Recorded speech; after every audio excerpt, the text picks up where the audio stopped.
ये आज के बेहद कड़वे समाचार आपके सामने प्रस्तुत करें। देश की जनता खुलेआम कह रही है कि मानसून सत्र की जरूरत नहीं है। राष्ट्रपति देश में राष्ट्रपति शासन लागू करें, इस स्वदेशी आतंकी गैंग की सरकार को भंग करें। मोदी, अमित शाह वो अन्यों की गिरफ्तारी के आदेश जारी करें, राष्ट्र का संचालन सेना के सुपर्द करें और केयर टेकर पीएम भी सेना के अफसर को बनाए। यह 147 करोड़ जनता का राष्ट्रपति को खुला संदेश है। यह जनता की भावना है। देखना है अब राष्ट्रपति महोदया जनता की भावनाओं का सम्मान करती है कि नहीं। मामला बड़ा विचित्र हो गया और अब तो इस गुजराती गैंग ने तो हद ही कर दी, अपने आतंकी हद कर दी कि किस प्रकार के नाटक कर रहे हैं, किस प्रकार बहुमत के आधार पर अपना आतंक बरपा रहे हैं। मामला बड़ा विचित्र होता जा रहा है। अब जनता इनके खिलाफ है। अभी अभी कुछ सूत्रों से समाचार मिला है कि संघ समर्थक भाजपा सांसद भी इस नाजी सरकार के पक्ष में नहीं है, बिल्कुल नहीं है।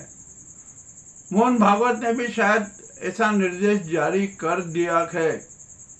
गडकरी भी बगावत पर उतारूंगा। मामला और भी रोचक हो गया। तो अब इस नाजी सरकार ने एक नया पैंतरा खेलना चालू किया कि मानसून सत्र होगा तो वंदे मातरम बिल पहले राज्यसभा में ले आए, राज्यसभा में लाएंगे, वहां पर हो गया और बोला कि जो वंदे मातरम को रोकेगा उसको सजा होगी। अरे भैया, काय को सजा होगी? सजा तो आपको होना है। सोनम वांगचुक के साथ क्या आपने क्रूर व्यवहार किया, ये किसी से छिपा नहीं है। काकरोच पार्टी के डिब्बे के पे किसने हमला करवाया? आपने अपने महिलाओं को भेजकर ये सारे नाटक करवाए।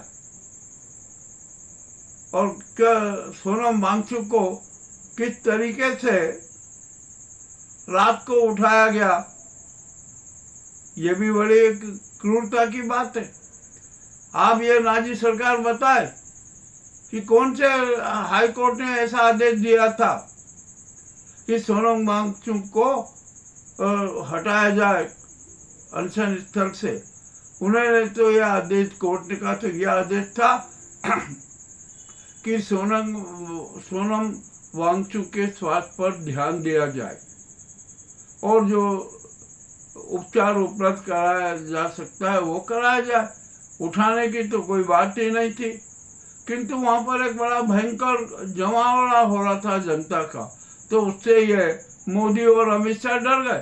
तो अमित शाह की पुलिस ने कहा कि अरे भैया पहले ही उठा लो, नहीं तो बाद में और लफड़े होंगे। तो ये इन्होंने क्रूरता की। अब सोनम वांगचुक की पत्नी को ने भी बड़े गंभीर आरोप लगाए। अरे उनकी पत्नी को आपसे मिलने देना चाहिए ना, क्यों नहीं आपने नहीं मिलने दिया, क्यों बेल लगाया? यानी आप क्या सोनम वांगचुक की हत्या करना चाहते हो?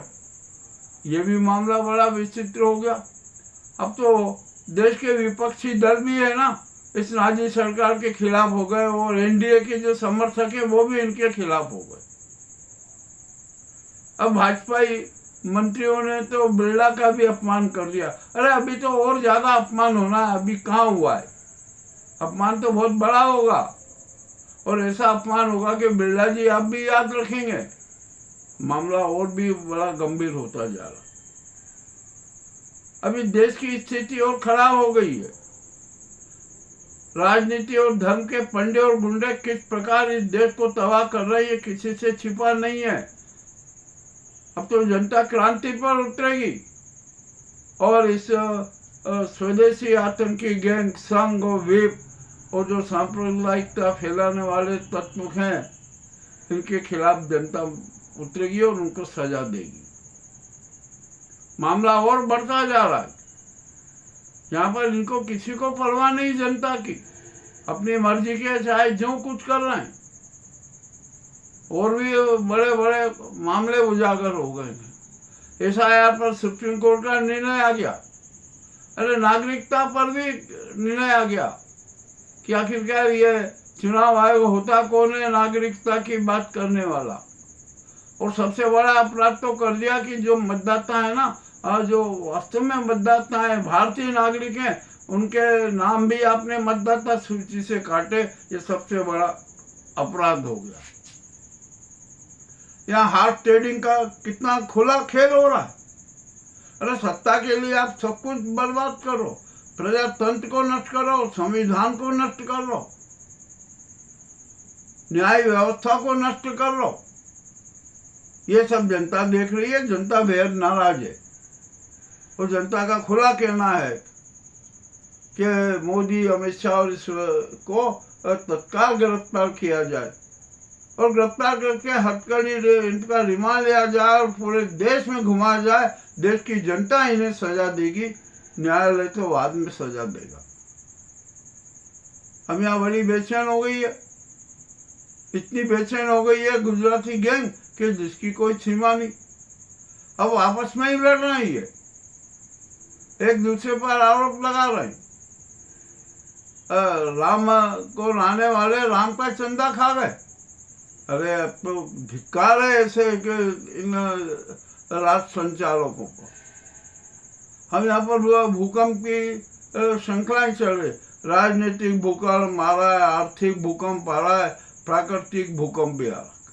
असम में कल जो अफगानिस्तान, कश्मीर से लेकर एनसीआर, दिल्ली में जो भूकंप आया था ना, तो आज आसाम में 3.2 तीव्रता का भूकंप आया। अरे अभी तो और आप चिंता छोड़िए, जरा देखिए अभी कितने क्रूर भूकंप आएंगे। हिमालय की तराई में 10 से 12 तीव्रता का भूकंप आएगा। ये भी नोट करके रख लीजिए। जो पृथ्वी की और आंतरिक स्थिति बन रही है ना, उससे बहुत विचित्र स्थिति पैदा हो रही।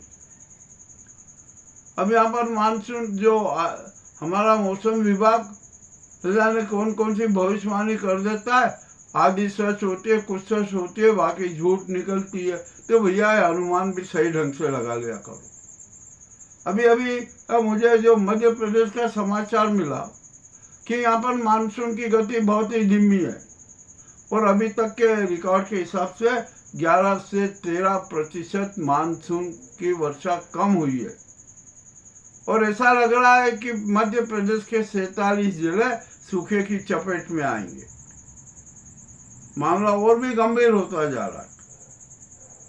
अब क्या किया जाए? यहाँ पर हमने जो पाप किए, प्रकृति के साथ छेड़छाड़ किए ना, उसकी सजा हम भुगत रहे।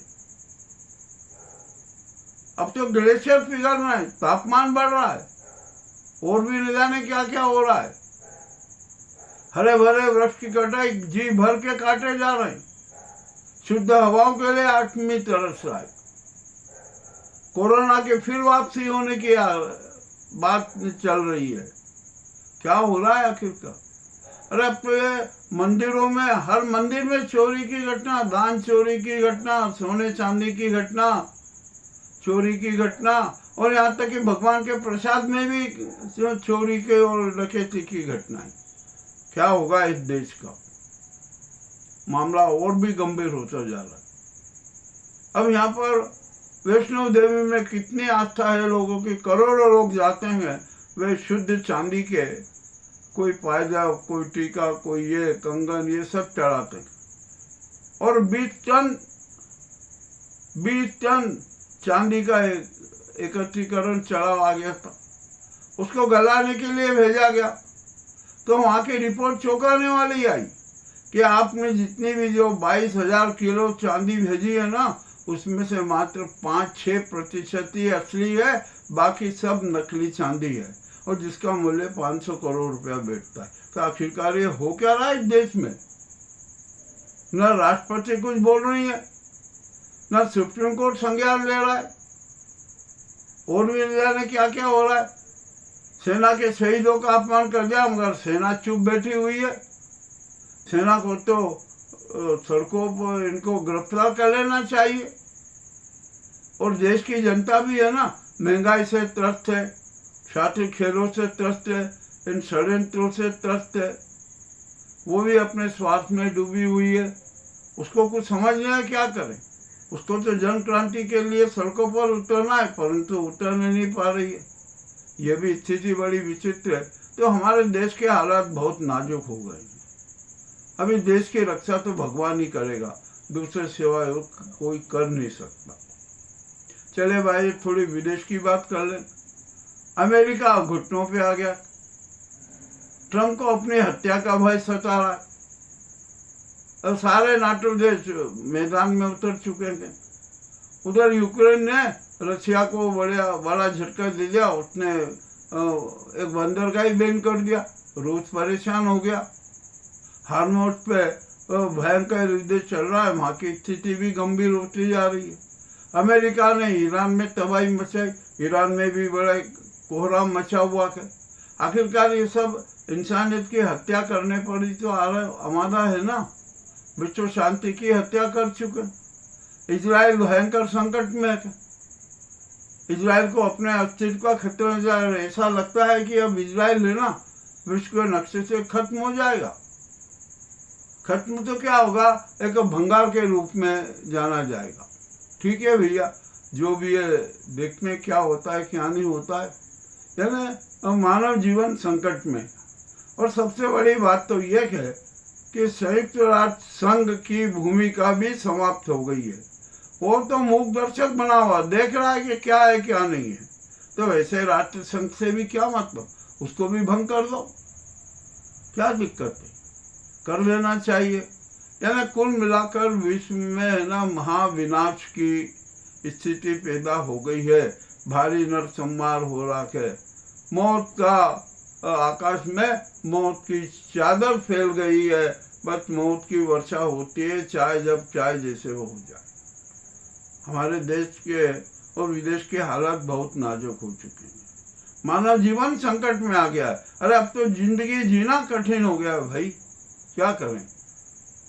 और ये अमेरिका और ईरान युद्ध के कारण एशिया के शेयर बाजारों में हड़कंप मचा हुआ है।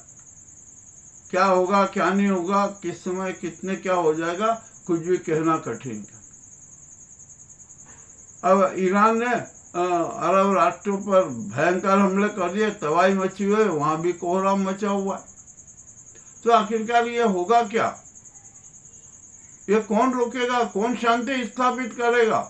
हमें तो कोई नहीं लग रहा कि कोई भी देश आगे आ रहा है कि भैया शांति स्थापित करेंगे। राष्ट्र संघ जब फेल हो गया तो कौन किसकी हिम्मत है कि आएगा सामने। ये भी बड़ी विचित्र बात है। और भारत की स्थिति तो और गंभीर होती जा रही है। ये मोदी और अमित शाह जब तक है ना, देश में कभी शांति स्थापित नहीं होगी, देश में सुव्यवस्था नहीं होगी, देश में षड्यंत्र चलते रहेंगे, देश में प्रजातंत्र की हत्या होती रहेगी, अर्थव्यवस्था की हत्या होती रहेगी, न्याय व्यवस्था की हत्या होती रहेगी, संविधान की क्रूर हत्याएं होती रहेगी। और अब तो हमारे यहाँ की संसद की भी मर्यादा समाप्त होती जा रही है। अरे संसद है ना, प्रजातंत्र का पावन मंदिर है, तुम तो उसको शमशान भूमि बना लो। क्या नाटक कर लो, सत्य की हत्या कर लो, अपने साथी षड्यंत्रों को मूर्त रूप देने के लिए संविधान की हत्या करो, सनातन धर्म की हत्या करो और उनके शवों पर खड़े होकर अपने स्वार्थ के महल सिद्ध करो। क्या कहा जाए, अब ये संघ भी बिल्कुल बौखला गया। संघ में भी कुछ दम नहीं बचा, संघ पर बैन लग रहा है। और अब तो ऐसा लगता है कि मोहन भागवत संघ को भंग कर देंगे, और करना चाहिए। मैं तो कह रहा हूँ आज ही इसी वक्त संघ को भंग कर देना चाहिए मोहन भागवत को, अन्य तो और संकट में घेराएंगे। और संघ की जितनी भी चल अचल संपत्ति है ना, वो राष्ट्र के नाम समर्पित कर देना चाहिए। बड़ा काला इतिहास सामने आ रहा है संघ का। अब क्या किया जाए भैया, यहाँ तो राजनीति के पंडे, राजनीति और धर्म के पंडे और गुंडे है ना, देश पे काबिज है। संविधान के हत्यारे सरकारी वर्दी में, और इससे ज्यादा बड़ी बात क्या कहें। मानवता शर्मसार हो रही है, प्रजातांत्रिक भावनाएं शर्मसार हो रही है, देश की जनता को शर्म आ रही है कि अरे ये गुजराती गैंग, ये जो स्वदेशी आतंकी सरकार है ना, ये तो